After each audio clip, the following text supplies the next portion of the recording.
ಕಲ್ಯಾಣ ಇಲಾಖೆ ಡಿ ದೇವರಾಜ ಅರಸು ಹಿಂದುಳಿದ ವರ್ಗಗಳ ಮೆಟ್ರಿಕ್ ನಂತರ ಬಾಲಕರ ವಿದ್ಯಾರ್ಥಿ ನಿಲಯಕ್ಕೆ ರಾತ್ರೋರಾತ್ರಿ ಇಲಾಖೆಯ ಮುಖ್ಯ ಆಯುಕ್ತರು ದಿಢೀರ್ ಭೇಟಿ ನೀಡಿ ಪರಿಶೀಲಿಸಿ ಅವ್ಯವಸ್ಥೆ ಕುರಿತು ಅಸಮಾಧಾನ ವ್ಯಕ್ತಪಡಿಸಿ ಕ್ರಮ ಜರುಗಿಸುವುದಾಗಿ ಎಚ್ಚರಿಸಿದರು.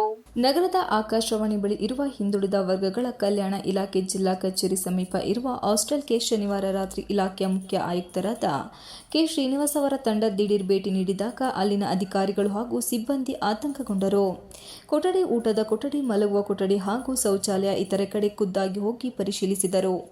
Doctor, engineering, computer science, electronics, veterinary, mechanical ಶಿಕ್ಷಣ ಪಡೆಯುತ್ತಿರುವವರು ಇಲ್ಲಿದ್ದೀರಾ? ಓದುವುದಕ್ಕೆ ಬಂದಿದ್ದೀರಾ? ಇಲ್ಲ ಮಜಾ ಮಾಡುವುದಕ್ಕೆ ಬಂದಿದ್ದೀರಾ?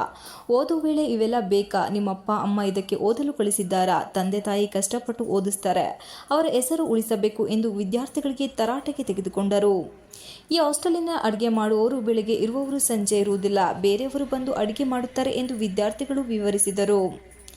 ಒಬ್ಬರಿಗೆ ಅರ್ಧ ಸಂಬಳ ಕೊಡುತ್ತಾರೆ ಎಂದು ಆಯುಕ್ತರು ಇಲಾಖೆ ಅಧಿಕಾರಿ ಕುಮಾರ್ ಹಾಗೂ ಇತರರಿಗೆ ಪ್ರಶ್ನೆ ಮಾಡಿದರು.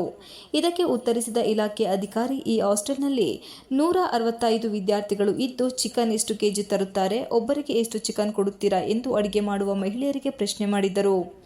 ಆಗ ತಡವರಿಸುತ್ತಾ 20 ಕೆಜಿ ಎಂದು ಹೇಳಿದರು. ಆಯುಕ್ತರು ಮಾತನಾಡಿ, ಅವರೇ ವಾಸಿ 15 ಕೆಜಿ ಎಂದಿದ್ದಾರೆ.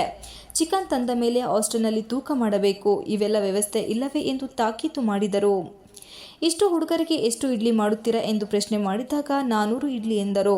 ಒಬ್ಬರಿಗೆ 4 ಇಡ್ಲಿ ಹಾಕುತ್ತಾರೆ, ಹಾಗಾದರೆ 125 ಜನರಿಗೆ 220 ಇಡ್ಲಿ ಬೇಕಾಗುತ್ತದೆ. ಇದರಲ್ಲಿ ಯಾರು ಸತ್ಯ ಹರಿಶ್ಚಂದ್ರ ಗೊತ್ತಾಗುತ್ತಿಲ್ಲ. ಇನ್ನು 400 ಇಡ್ಲಿಗೆ 15 ಕೆಜಿ ಅಕ್ಕಿ ಹಾಕುವುದಾಗಿ ಹೇಳಿದರು. ಈ ವೇಳೆ ಇಲ್ಲಿರೋರು ಒಬ್ಬೊಬ್ಬರು ಗೊಂದಲಕ್ಕೆ ಹೇಳಿಕೊಟ್ಟಾಗ ತರಾಟೆಗೆ ತೆಗೆದುಕೊಂಡರು. ಇಲ್ಲಿಯವರೆಗೂ ಎಲ್ಲರೂ ದೊಡ್ಡ ದೊಡ್ಡ ಶಿಕ್ಷಣ ಪಡೆಯುತ್ತಿದ್ದು ಎಲ್ಲರೂ ಬುದ್ಧಿವಂತರೇ ಇದ್ದೀರಾ? ಇಷ್ಟೊಂದು ಜನರಿಗೆ ಈ ಹಾಸ್ಟೆಲ್ನಲ್ಲಿ ಏಕೆ ಸ್ಟೂಡೆಂಟ್ ಕಮಿಟಿ ಕೊಟ್ಟಿಲ್ಲ ಎಂದು ಪ್ರಶ್ನೆ ಮಾಡಿದರು. ಇಷ್ಟು ದಿವಸವಾದರೂ ಕಮಿಟಿ ಏಕೆ ಇಲ್ಲ? ಕಮಿಟಿ ಮಾಡಬಾರದು ಎಂದು ಹೇಳಿದ್ದಾರಾ? ತಾಲೂಕು ಅಧಿಕಾರಿ ಮತ್ತು ಇಲಾಖೆ ಜಿಲ್ಲಾಧಿಕಾರಿಗಳು ಮಾಡಿಲ್ಲ. ಸ್ಟೂಡೆಂಟ್ ಕಮಿಟಿ ಮೂಲಕವೇ ಅಡಿಗೆ ಸಾಮಾನುಗಳನ್ನು ಕೊಡಿಸಬೇಕು ಎಂಬುದು ಇದೆ. ನಿಮ್ಮ ಪ್ರಕಾರ 250 ಇಡ್ಲಿ ತಿನ್ನುತ್ತೀರಾ? ಇಲ್ಲಿ 400 ಇಡ್ಲಿ ಮಾಡುತ್ತಾರೆ.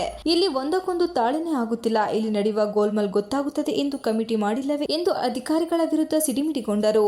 ಈ ವೇಳೆ ವಿದ್ಯಾರ್ಥಿಗಳು ಮಾತನಾಡಿ, ಇಲ್ಲಿ ಒಂದು ಲೈಬ್ರರಿ ಇಲ್ಲ, ಕಂಪ್ಯೂಟರ್ ರೂಮ್ ಇಲ್ಲ, ಸ್ಪೋರ್ಟ್ಸ್ ಪರಿಕರಣ ಇಲ್ಲ, ಬಿಸಿ ನೀರು ಸರಿಯಾಗಿ ಬರುತ್ತಿಲ್ಲ ಎಂದು ಅಧಿಕಾರಿಗಳಿಗೆ ಸಮಸ್ಯೆ ಹೇಳಿಕೊಂಡರು. Srinivas, TV 46 Malenadu news, Hassan.